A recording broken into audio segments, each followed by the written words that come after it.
Top quality और consistent performance के लिए सिर्फ सिल्वर पंप नाम याद रखना। साइबर सेल द्वारा पर्दाफाश कराયેલા કન્ટેન્ટ ચોરીના મસ્ત મોટા રેકેટની ડિજિટલ યુગ સાથે લોકો માટે આશીર્વાદની સાથે સાથે અભિશાપ પણ સાબિત થઈ રહ્યો છે।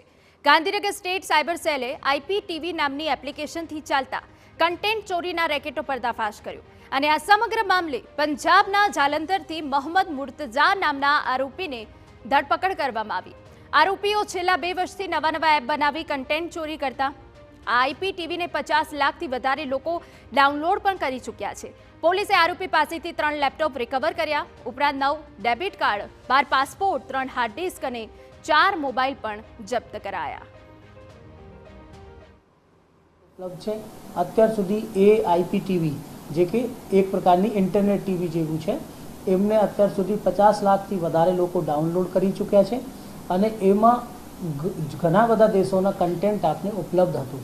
તો એમાં જોતા ખબર પડી કે એમાં પાકિસ્તાનનો પણ કન્ટેન્ટ હતું અને એવા કન્ટેન્ટ પણ હતું કે જે રેડિકલાઇઝેશન અને આ બધી વસ્તુઓને ઉપયોગ આપણે લાગે। તપાસ આગળ ધરી તો ખબર પડી કે જલંધરના આ જે જલંધરમાં રહેતા રહેવાસી છે એમનું નામ છે મોહમ્મદ મુર્તઝા અલી, એ એમના માસ્ટરમાઇન્ડ છે જેને એપ બનાવ્યું છે।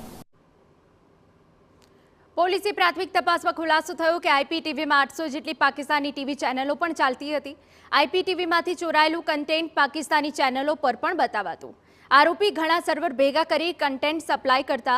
પ્રાથમિક તપાસ અનુસાર આરોપી કન્ટેન્ટ ચોરી કરી લોકોને સસ્તા ભાવે કન્ટેન્ટ પૂરો પાડતા અને વિવિધ રીતે લોકો પાસેથી રકમ મેળવતા।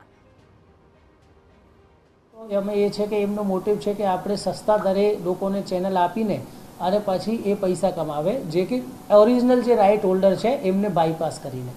બીજું છે કે એમના જે સબસ્ક્રાઈબર હોય છે તો એ સબસ્ક્રાઈબર આધારે એમને ગૂગલ પાસેથી કે અમુક બીજી કંપનીઓ પાસેથી એડ્સ પણ મળતા હોય છે, તો એમને એડ્સ રેવન્યુ પણ ઘણા બધા આપતા હોય છે। પોલીસે આરોપીને પકડી રેકેટનો પર્દાફાશ કર્યો છે, પરંતુ આઈપીટીવીમાં દેખાતી પાકિસ્તાની ચેનલો દેશની સુરક્ષાની દ્રષ્ટિએ મોટો ખતરો હોવાથી પોલીસે દિશામાં પણ તપાસ હાથ ધરી છે।